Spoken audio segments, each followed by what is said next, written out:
भाजपा ने किसानों को छला, कर्ज माफी के नाम पर उद्योगपतियों का हुआ माफ। बहराइच में सपा सुप्रीमो ने भाजपा पर साधा निशाना, कहा जनता इनको वोट से धोकर देगी जवाब। जनपद बहराइच पहुंचे समाजवादी पार्टी के सुप्रीमो पूर्व मुख्यमंत्री अखिलेश यादव ने जनसभा को संबोधित करते हुए कहा, सुना है बहराइच में बहुत बड़े बड़े दल के नेता आए हुए हैं। एक दल वो जो न केवल झूठ बोलता है लेकिन ब्रह्मांड में सबसे ज्यादा झूठ बोलने वाली भारतीय जनता पार्टी के 2 नंबर के नेता आए हैं और वहीं दूसरे दल के भी नेता हैं। इसलिए मैं यह कह सकता हूं कि बहराइच की जनता इस बार भारतीय जनता पार्टी को वोट डाल कर धोने का काम करेगी। इस बार वोटों से धुलाई बहुत अच्छा करने वाले हैं बहराइच की जनता।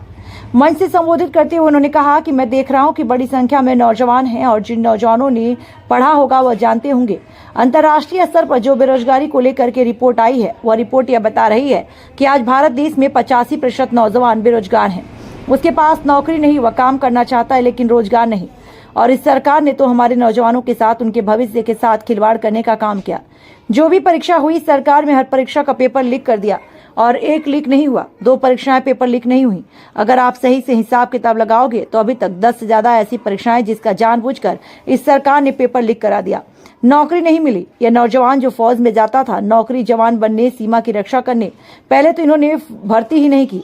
जब भर्ती शुरू की फौज की तो आधी अधूरी नौकरी, यह जो आधी अधूरी नौकरी लेकर के आए हैं, अग्निवीर वाली नौकरी, हम अपने नौजवानों को कह रहे हैं यह अग्निवीर व्यवस्था हमेशा के लिए खत्म हो गई है। इंडिया गठबंधन सरकार बनेगी, आपको पक्की नौकरी देंगे। इस मौके पर यासी शाह, मरिया शाह, अब्दुल मन्ना, बंटी, इंडिया गठबंधन सपा प्रत्याशी रमेश गौतम के लिए वोट करने को कहा। अखिलेश यादव सपा सुप्रीमो ने और क्या कुछ कहा, ये सुनाते हैं विस्तार से। मैं देख रहा हूं कि जो लोग 400 पार का नारा दे रहे थे, 400 पार का जो लोग नारा दे रहे थे, आज जनता के बीच में उनके खिलाफ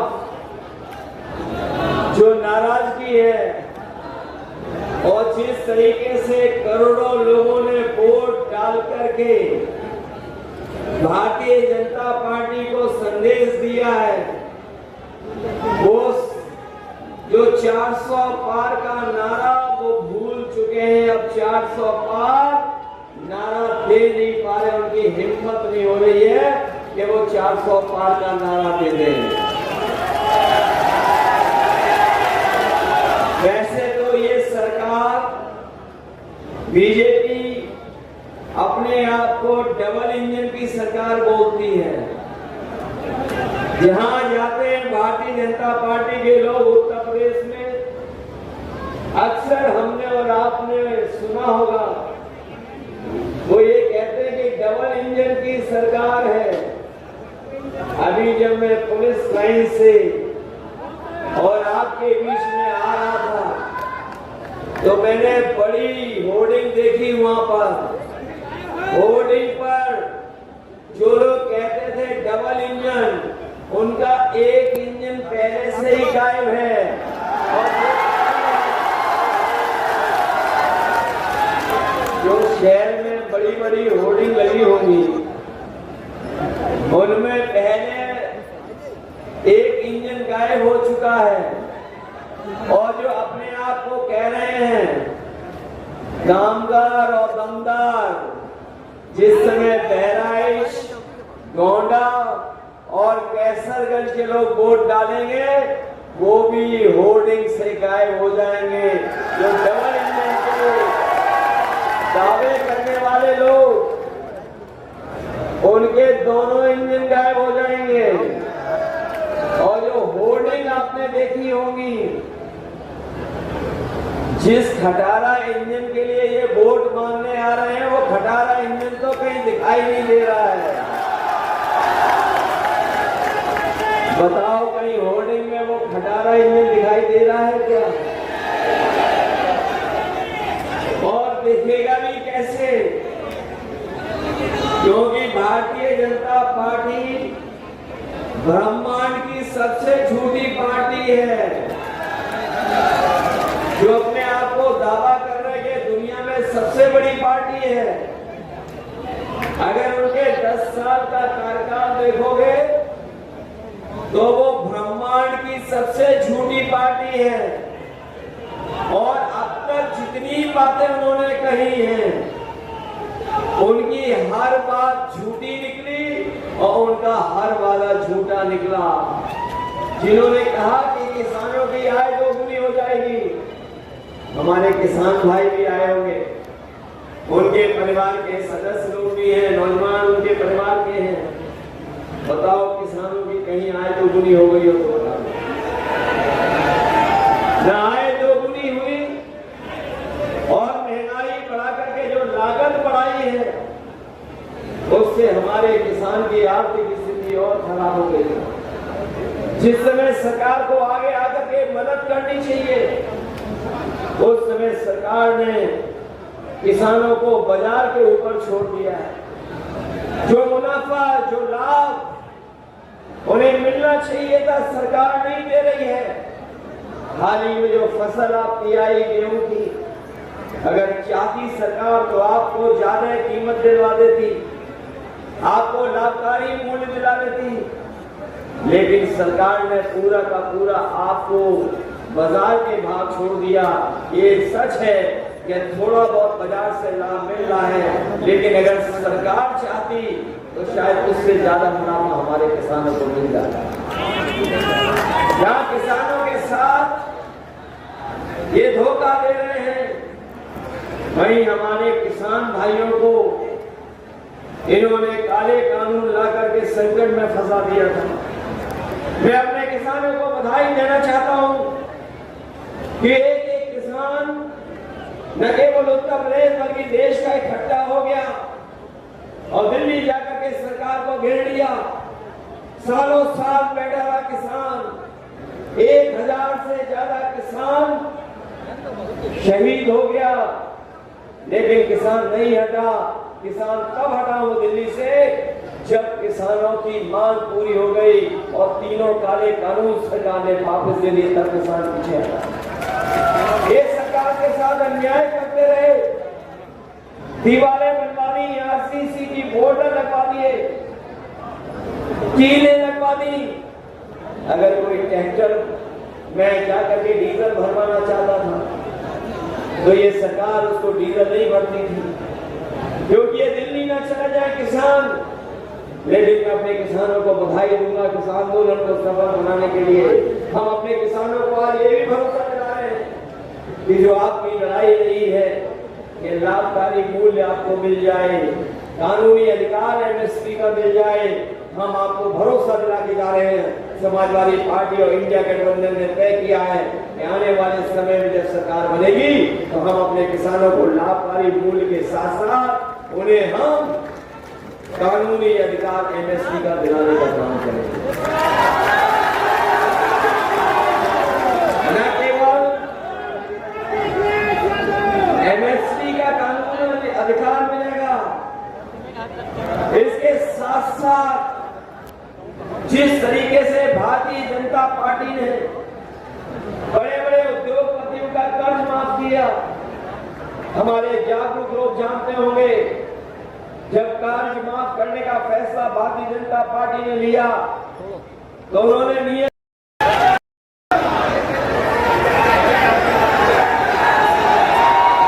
समाजवादी पार्टी के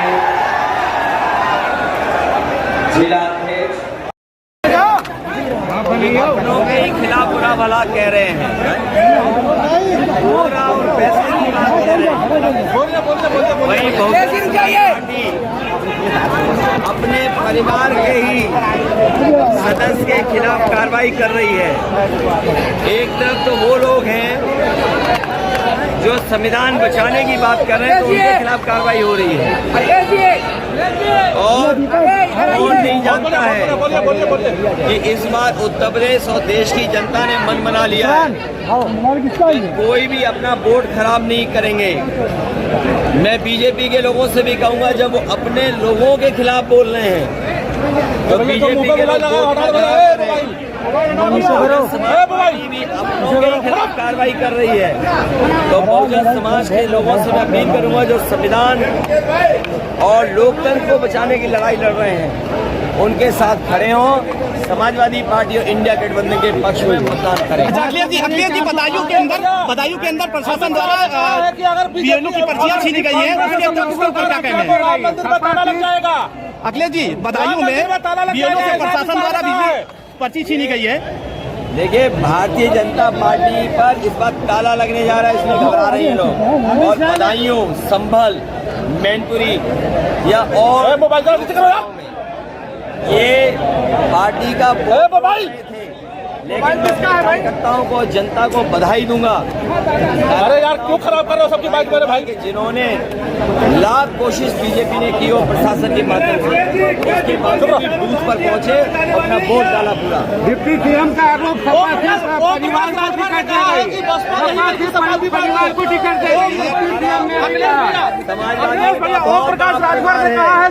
बीजेपी वाले को मेरे पास तो परिवार नहीं है, किसने रोका है परिवार को? अगर ये परिवार के मोबाइल का है मानो, तो अगर ये लोग परिवार के खिलाफ है तो किसी परिवार वाले को टिकट ना दें और किसी परिवार वाले से वोट ना मांगे। अमित शाह ने कहा है कि जो लोग भ्रष्टाचार कर रहे हैं सपा और कांग्रेस को जेल जाएंगे, वो बचा नहीं पाएगा। मैं समझता हूँ इलेक्टोरल बॉन्ड वाली सूची उन्होंने नहीं देखी। जिन्होंने इलेक्टोरल बॉन्ड में 1000 करोड़, 500 करोड़, 400 करोड़, और हद तो तब हो गई जो वैक्सीन लोगों की जान बचाती, उस वैक्सीन की कंपनी से ही पैसा ले लिया। और वो वैक्सीन आज कह रही है कि हम वैक्सीन वापस ले लेंगे। अब बताओ, जिसके वैक्सीन लग रही है वो वैक्सीन कैसे वापस लेंगे? ओम प्रकाश राजभर कह रहे हैं कि बसपा नहीं बल्कि सपा राम मंदिर पे गलत बयान दे रही योगी ने कहा है। राम मंदिर पे गलत बयान। अखिलेश भैया, ये लोग मंदिर के अलावा सब बता रहे हैं राम मंदिर पे। अखिलेश भैया, कोई खतरे में नहीं है। बीजेपी को जनता से खतरा है। वोट डाल के आए हैं, करोड़ों जनता वोट डाल रही है। और जिन 60 लाख नौजवानों का इन्होंने नौकरी छीनी है, पुलिस भर्ती से लेकर तमाम परीक्षाओं के पेपर रद्द हुए हैं, वो 60 लाख बच्चे, उनके माँ बाप जोड़ दो तो 3 गुणा 60 लाख, 1 करोड़ 80 लाख। 1 करोड़ 80 लाख का भाग दे दो 80 लोकसभाओं में, तो बीजेपी का हर लोकसभा में 2,25,000 वोट कम हो गया। इसका जवाब है उनके पास? अग्निवीर का कोई जवाब है? ये हमारे खाकी वर्दी पहनने वाले लोग हैं, ये अगर आउटसोर्स पे हो जाएंगे, इनकी नौकरी 3 साल की हो जाएगी, तो ये वोट नहीं डालेंगे खिलाफ क्या? और ये लोग जो पूछते हैं, ये बताओ, लेटरल एंट्री जब हुई थी, लेटरल एंट्री में ना आरक्षण दिया गया और लेटरल एंट्री विदेश से बुलाए गए। 3 साल नौकरी की, लुटाया और वो 3 साल बाद विदेश भागे। अभी तक तो हम सोचते थे उद्योगपति भागे। लेटरल एंट्री से जो अधिकारी बने थे वो भी तो वापस चले गए विदेश। क्या नहीं चले गए? क्या IAS में टेम्पररी नौकरी नहीं आ गई? 3 साल की नौकरी हो जाएगी तो क्या भविष्य है लोगों का? उनके पास से देखिए, अब सांसद अपनों पे ही गुस्सा करने लगे, अपनों पे ही बुरा भला करने लगे, तो समझ लो जब कोई अपनों पे ही बुरा भला करने लगे तो उनका सफाया होने जा रहा है। धन्यवाद धन्यवाद। राम मंदिर पे गलत बयान दे रहे हैं। दूसरा सिंह ने कहा है कि योगी को नेता नहीं मानते हैं। सपा और कांग्रेस गलत बयान दे रही है, इसको गैर जरूरी बता रही है। देखिए, हमारे लिए आप भगवान हैं। सुनने में आ रहा है कि हमारे चैनल वालों ने भी बीजेपी का गाना गाना बंद कर दिया है। अभी तक तो हम कहते थे कि जिसका गाना उसका गाना, लेकिन इधर मैं देख रहा हूँ बदलाव, कि बहुत सारे चैनल अब बीजेपी का गाना नहीं गाना चाहते हैं। वो भी जान गए कि बदलाव आ गया है, बदलाव होने जा रहा है। तो इसके बारे में क्या कहोगे आप? कितनी सीटें यूपी में लेके आ रहे हैं आप? एक पे लड़ाई है, बल्कि 79 इंडिया गठबंधन जीत रहा है। आपके प्रत्याशी खरीदना, आपकी बात 400 पार पे क्या कहेंगे? आपका प्रत्याशी आपकी बात 400 पार पे, ये 400 हार होने जा रही है इनकी। इसीलिए जो अहंकार का था नारा, जो नारा इसलिए था कि संविधान बदल देंगे, तो अब वो घबरा गए हैं। अब उनके यहाँ से 400 पार नहीं कह पा रहे हैं, इसीलिए देखा उनकी भाषा बदल गई, उनके शब्द बदल गए। इसलिए नौजवान, किसान और आम जनता इनको हटाने जा रही है।